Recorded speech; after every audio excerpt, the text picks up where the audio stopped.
Hi there, welcome back to the Apatros Review. I'm your host, Mila Sipka, and I'm going to take you on a wild ride through the science fiction action horror genre, or from DVDs in my collection. In this episode, we'll look at the film Monster. Now, if you're expecting me to review the 2003 film starring Charlize Theron as now infamous executed lesbian serial killer Eileen Wuornos, you should have luck. This review is for the little seen but ridiculously bad 1979 monster flick that originally had the title Monster, but was released under several other titles such as Toxic Horror, Toxic Monster, The Beast from Beyond, and my review print's title Monstroid Came from the Lake, before the original title appears in the closing credits. If you've seen this film under any of those titles, you'll be aware that this film is really bad. In fact, legendary schlock horror actor John Carradine, who has been in some of the worst genre films ever made purely because he was hard up for the money, and who appears here in the role of an ineffectual and honestly quite useless local priest, was reported to have told one of the film's production crew that, quote, "This is the worst piece of shit I've ever worked on, and I've worked on a lot of pieces of shit." How telling. There are also some other interesting stories that come out of this unholy junker, including star Jim Mitchum, the son of Robert Mitchum, caught swearing in a religious shrine by a local, which caused him to offer a profound heartfelt apology to them for his bad behavior. A good lesson for anyone who is filming at small-town churches and is thinking of letting off a few swear words.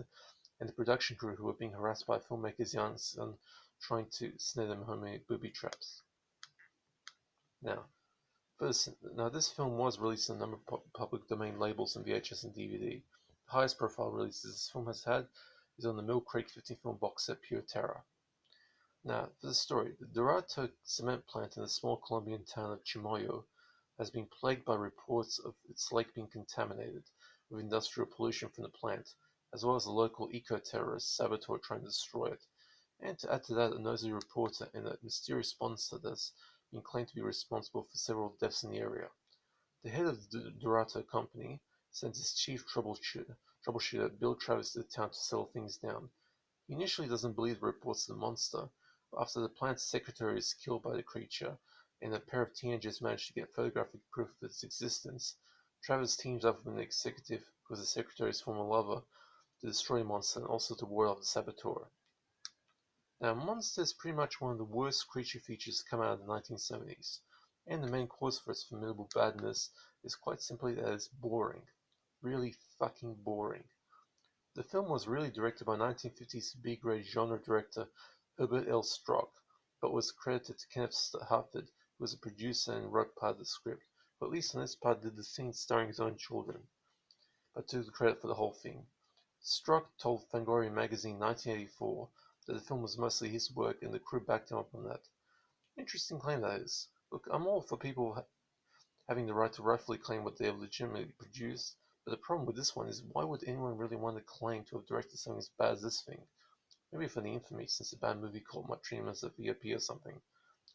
Whoever directed Monster really did a number in the story. The film has had plenty of opportunities to drum up the dramatic part of the story. Let's see this. Local superstitions towards a woman they believe is a witch, the idiot female reporter who is constantly giving incompetent news reports about the area, the plant director who has the sheer yutzpah to dump his lover right after having sex with her at her favorite skinny dipping spot. And to add insult to injury there, she falls victim to the monster immediately after her ex leaves. The two kids trying to prove what they saw by conducting their own investigation, the local eco-terrorist ultimately falls foul of his own scheming. Now, not that I condone eco-terrorism, but a little friendly advice to anyone wanting to do that kind of thing. Be sure you have your exits planned out. Those who fail to plan to fail. But otherwise, I don't condone eco-terrorism. It's a nasty thing. So the guy basically gets more or less suggested so it's punishment for that. And the pollution issue, which becomes a non-issue as far as the story is concerned. But the directors are completely in the drink and don't do a single thing to make this thing even remotely interesting. The final nail in this movie's coffin is that the monster, once it decides to show its ugly head, is, well, it's only slightly less ugly than the creature in Curse of Bigfoot, which I covered a short time ago. But despite that, it's still one of the most ridiculous looking things I've ever seen. I mean, the fucker even has a Fu Manchu mustache, for crying out loud.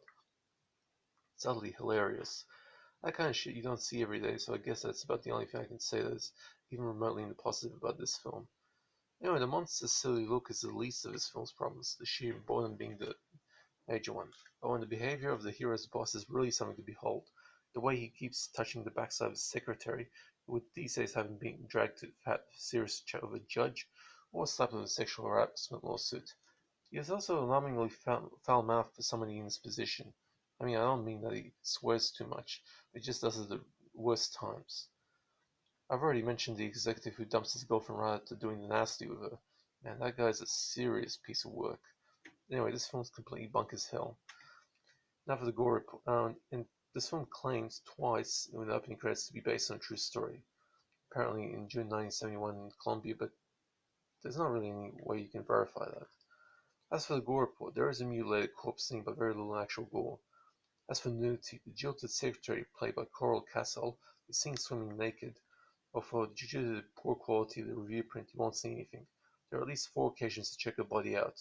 2 underwater shots of her body, where her breasts and crotch should be visible, but unfortunately aren't due to the bad lighting. The entire backside, as she walks out of the water, although is completely in shadow, and a brief right side shot of her right breast as she gets to put up on her bra. I give this film the most dreaded tool in my grading arsenal, the D- rating, which is a 1 out of 10, meaning it's a complete utter piece of shit. As for the DVD, the film has seen a small number of public domain VHS and DVD releases, including one hosted by Elvira, of all people. My review prints from Mill Creek, more specifically from the Pure Terror 50 film box set. In fact, both Monster and the first film from this set I've covered, Curse of Bigfoot, are actually on the very same disc, disc 9. The picture quality is also very poor, resulting in no shadow detail and very little clarity, making the dark moments almost impossible to decipher. Oh, and there's a very bad instance of telecine wobble, where the picture goes up and down, like whoever the transfer was blind drunk or something. The sound has that usual vinyl hits that you'll see in poor quality soundtracks, and there's no supplement of this disc. So basically, the film's a D-, which is a 1 out of 10.